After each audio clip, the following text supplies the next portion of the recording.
Tonight, major projects. Mark Carney chooses the LNG project as one of 5 priorities. And real estate, sales of homes in BC on par with last August. And measles update, all new cases coming from Northern Health.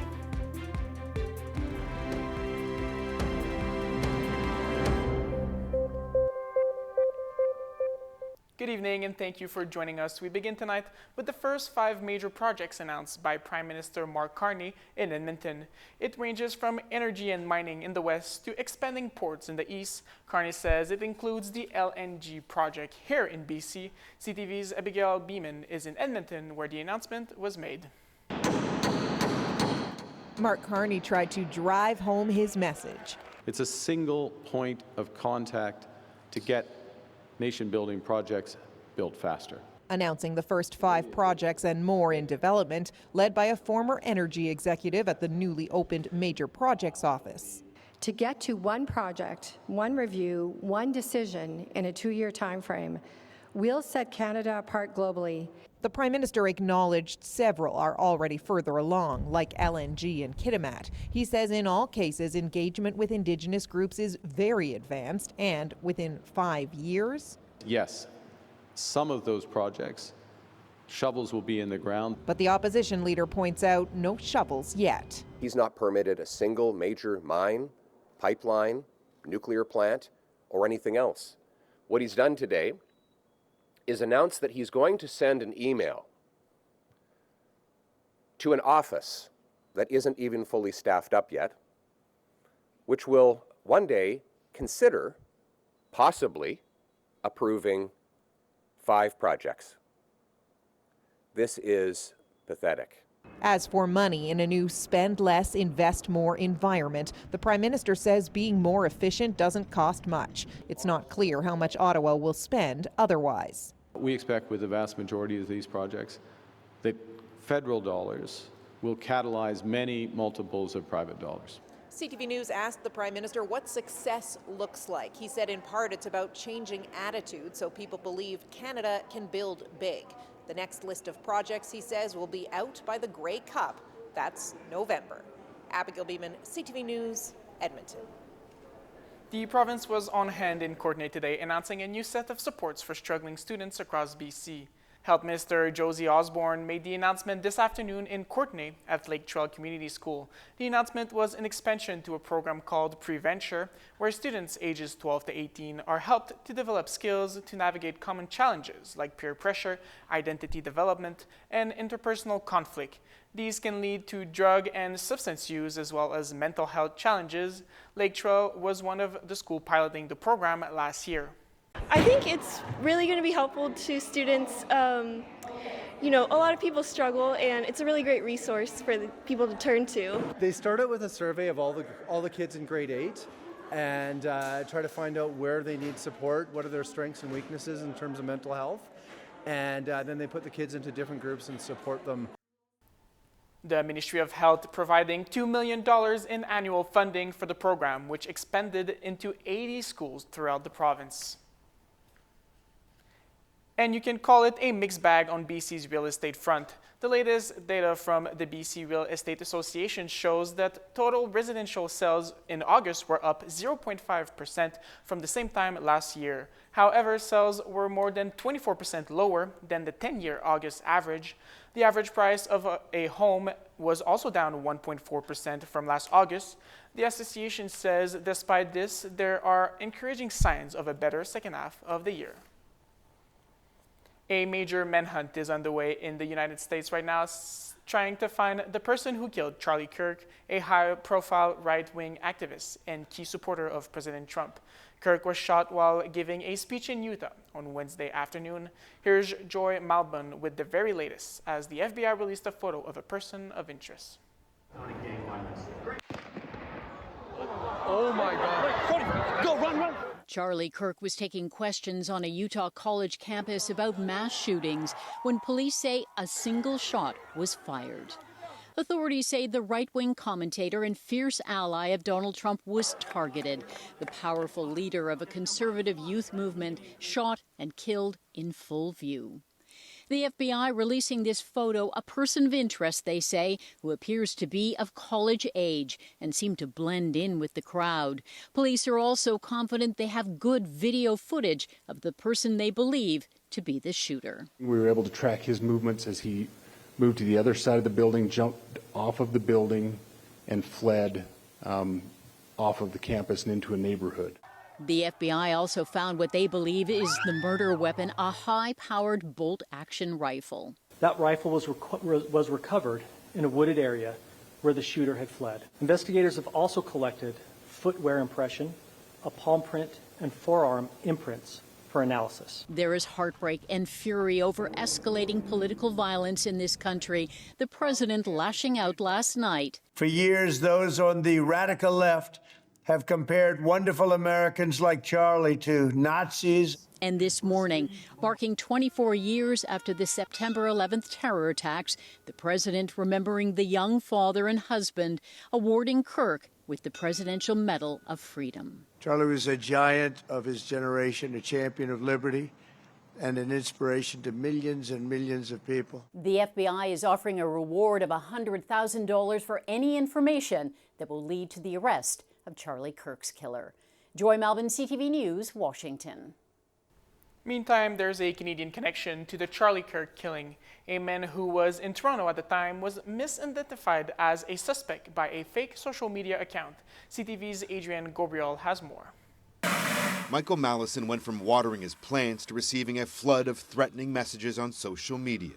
Calling me all sorts of names. And your daughter was receiving messages as well. Saying if Michael Mallison is your brother or father, then this and this is going to happen.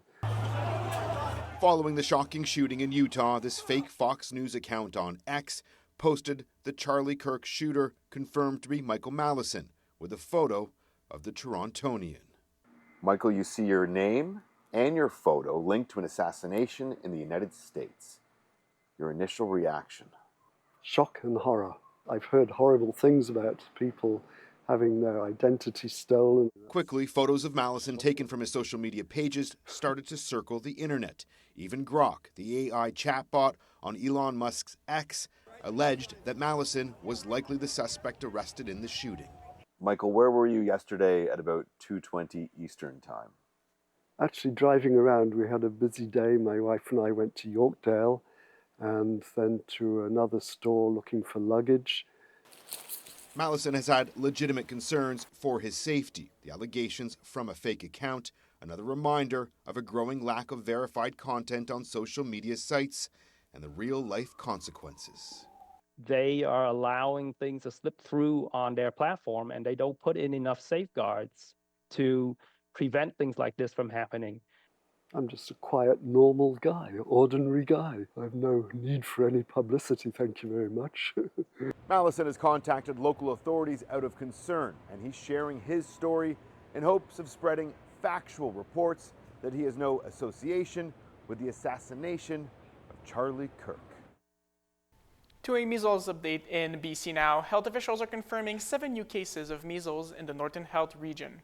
According to the BC Centre for Disease Control, Northern Health is the only region with new cases in today's update. It says it brings the total in the region to 188 cases. The BC CDC also says there's still 1 case currently active in the region. Health officials continue to say that immunization is the best way to fight the measles. To Alberta now, frontline healthcare workers have rejected a tentative agreement with Alberta Health Services. 78% of eligible members with the Health Sciences Association of Alberta cast ballots. 59% voted against the tentative agreement. HSAA says it's not calling a strike vote at this time, instead urging AHS and the province to bring forward a better offer. The union represents more than 22,000 specialized healthcare workers.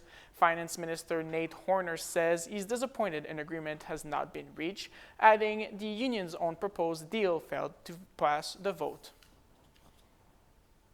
The leader of Parti Québécois was in Alberta today praising Premier Danielle Smith for standing up to Ottawa.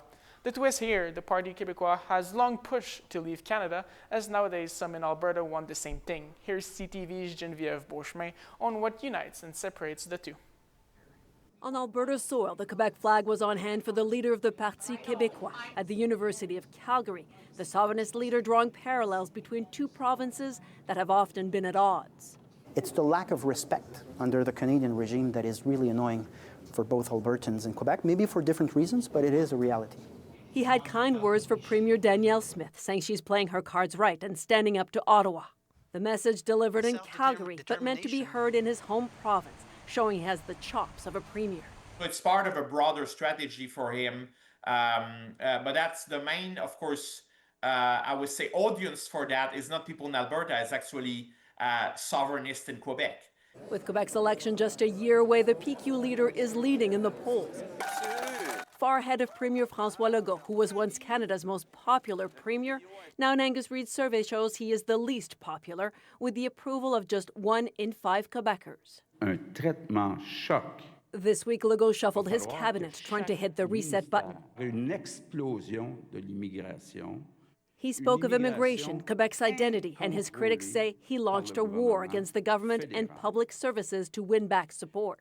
Une sorte de Dodge québécois. Monsieur Legault is creating a kind of Quebec Doge, said Ruba Gazal of the provincial party Quebec Solidaire.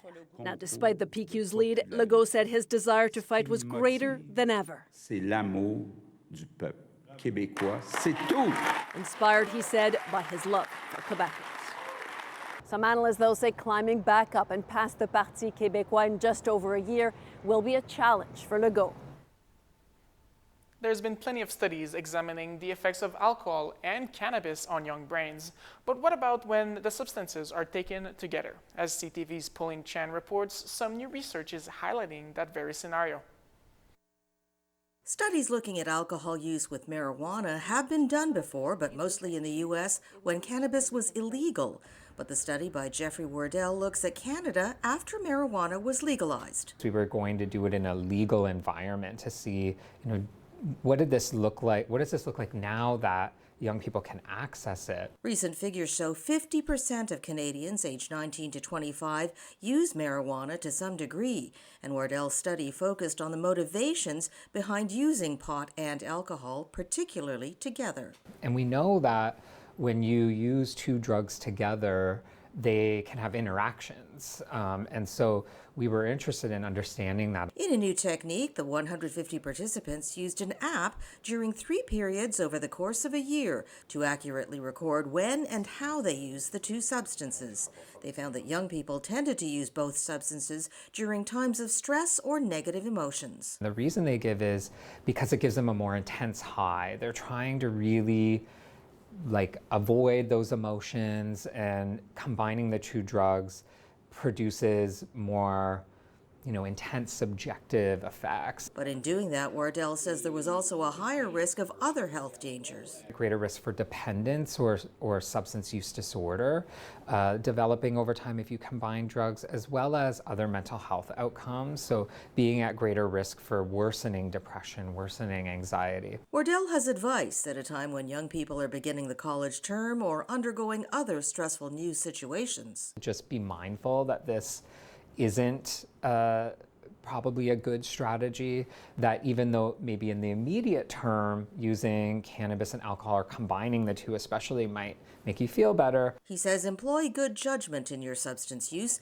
and seek other ways like exercise or talking to others to alleviate stress. Pauline Chan, CTV News. Stay tuned, we'll be right back with weather.